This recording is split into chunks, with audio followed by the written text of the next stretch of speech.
Hey, what is up guys? I'm KBHD here, and this is the best pocket camera ever made. Thanks for watching. No, but this is a bit of a secret weapon because first of all, I use this a lot, but then I never really talked to you guys about it. So I figured I should probably tell you guys a lot more about this particular device right here.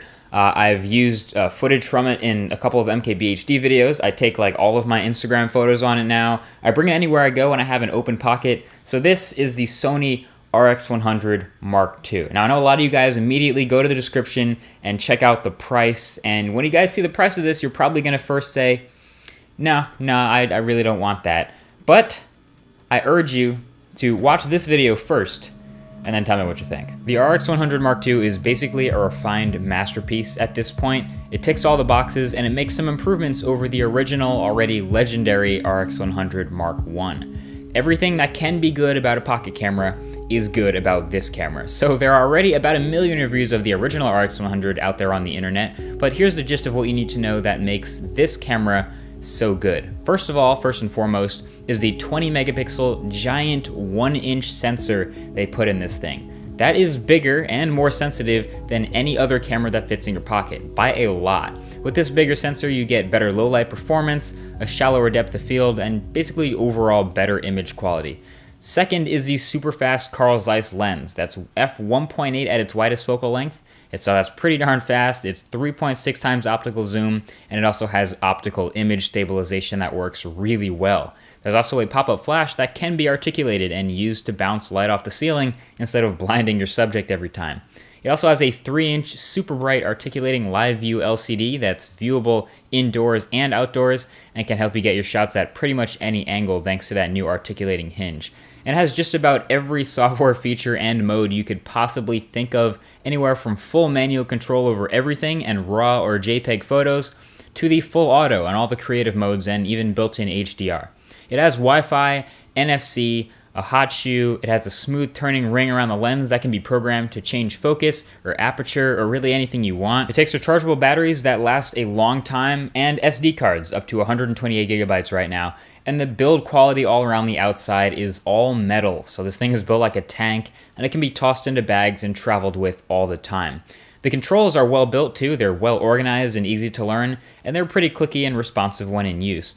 And on top of all of that, the images and video that come out of this camera are stunning. They are really good. So even if you think this camera is the ugliest thing in the world, you can't deny the crystal clear image quality. Colors are very accurate, photos are tack sharp, dynamic range is impressive, and basically what I'm trying to say here is this blows every other pocket camera out of the water in this department.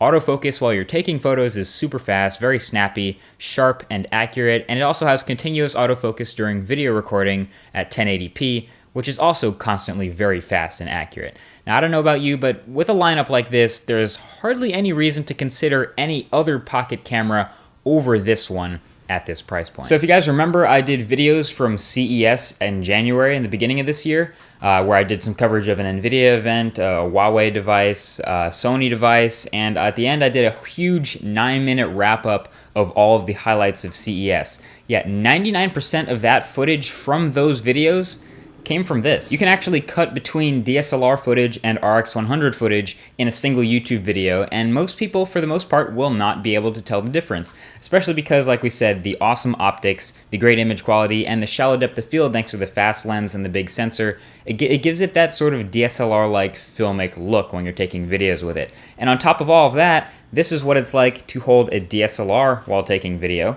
while this is what it's like to hold a pocket camera while taking video. Freehand. This camera could also be considered maybe the perfect vlogging camera, because a lot of the vlogging cameras you already see on YouTube are compact and have to take great quality video in a tiny package. This is exactly that. This is probably even more compact than a lot of the other YouTube cameras out there, and it takes much better video quality at arm's length. Now, I don't happen to do this style of video all that often, but if you do, like I did at CES, then you'll find that delivers, well, pretty much awesome quality. And it's much, much easier to do this kind of style with this than with a DSLR. So what are the main differences between the Mark II and the Mark I, you may ask? Well, the Mark II here has Wi-Fi, NFC, a hot shoe on the top, and an articulating LCD screen on the back. If you can live without these 4 features, then might I suggest saving a little bit of money and getting the still godlike RX100 Mark I and saving yourself quite a bit of money. But I actually really love having the Mark II for that Wi-Fi plus NFC capability, which makes it brilliant for smartphone control. So overall, the RX100 and RX100 Mark II, clearly an incredible camera. Just a really, really great buy for anyone. And I would argue that this could be the full-time only camera for a lot of YouTubers out there. Now, I see a lot of YouTubers go out and buy a DSLR, which is sort of a larger, more unwieldy body for that cinematic look, the shallow depth of field, and the quality that you get. But then they never take advantage of the interchangeable lenses that you're supposed to use with a DSLR. They'll use the same lens all the time. And I would argue that this is a better buy because this gets you the same quality, the same image style, and it's smaller, it's cheaper, and it's just significantly easier to shoot with. Like I said, you can get that optical image stabilization is built in, so you don't have to worry about getting a lens with that. You can use it with one hand and check your phone at the same time. You can vlog with it. It's so much more versatile than a DSLR, and it fits in your pocket, and you can take the quality anywhere. It's a great camera. So now, you can check the price. I know you probably have it in a new tab anyway, but honestly, if I was still giving ratings like numerical values for devices like this would probably be one of those rare 10 out of 10s that just doesn't have any real flaws to hold it back. It's arguably the perfect camera. But either way, thank you for watching this video, and a lot more MKBHD videos are to come because these are like the 2 most exciting months of tech, September, October. So I'm really excited. Thumbs up for that. And most importantly, let me know if you guys want to see more like smaller device reviews like this. I haven't reviewed this camera, the one I'm shooting this on right now. I have my Amazon gear list in the description of every video, and a lot of the stuff on that list I have not reviewed yet. So let me know if there are things on that list that you want to see me make a video about. Like I said, thanks for watching, and I will talk to you guys in the next video. Peace.